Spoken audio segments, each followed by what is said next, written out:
because I'm Father Zachary Navitt. I'm the pastor here.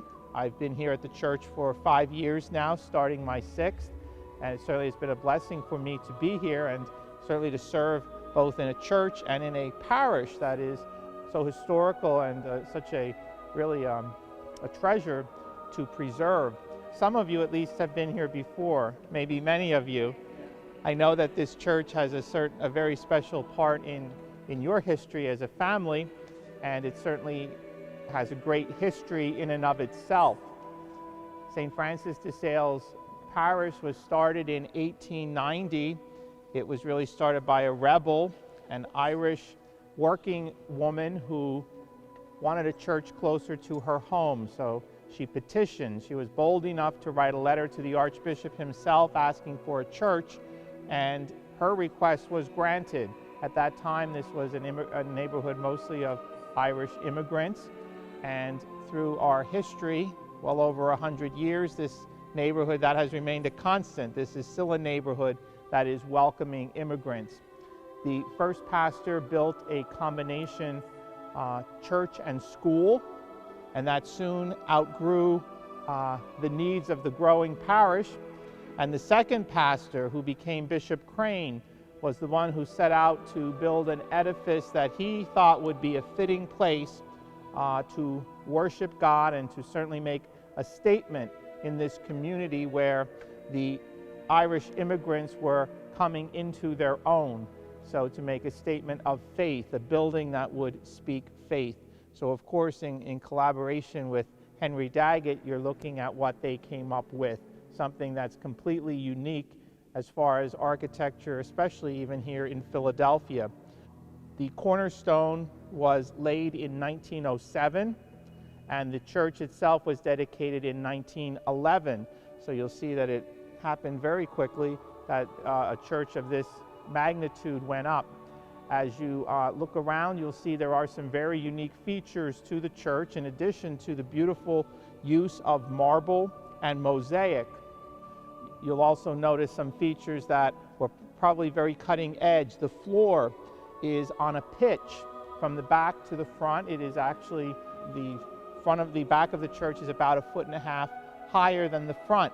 So to allow for stadium seating, people would have a view, a unique feature. At one time when the church was first built, all of the arches were also lined with electric lighting. That was an innovation that was subsequently removed, but it provided some lighting for some of the unique features. I'm passing on to you what's been kind of passed on to me through both history and some legends, so I'm sure there's at least some truth in what I'm saying. It's my understanding that Henry Daggett partnered with a man, Raphael Guastavino. Henry Daggett designed the church structure itself and was responsible for overseeing construction up to the roof level. At the time that the church was built, there was a great interest and desire to build large buildings without columns that were also fireproof. So Raphael Guastavino in Spain had developed a system of roofing made up of interlocking tiles, now known as Guastavino tiles. And if you look up, actually what you see on the inside, the interior tiles, the ceramic tiles, followed through an interlocking system of tiles that also form the outside. So the interior and exterior roof and ceiling are one set of interlocking tiles, almost like the layers of an onion, one layer interlocking with the other. Now, of course, Raphael Guastavino designed this, came up with this design. He was from Spain, where their climate is much different than here in Philadelphia. This is the only building in the United States that was constructed using Guastavino tiles for both interior and exterior roofing, and there is a reason for that. It didn't work. The freeze-thaw cycle quickly did some damage to the tiles. Water would get in, so the roofing, the exterior was covered. The nave of the church, if you look at it from outside, is covered at this point with a like an aluminum coating.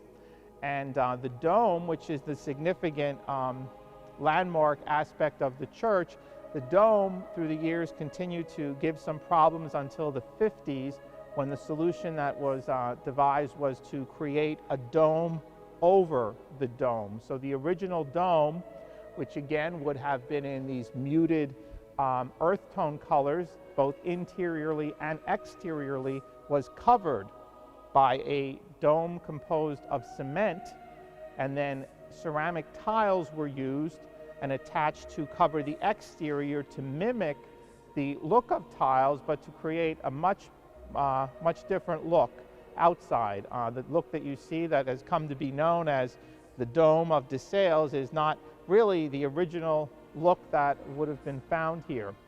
The bright colors were Bishop McShay's idea. He followed Bishop Crane as a pastor by a few generations, but he came and redid the look.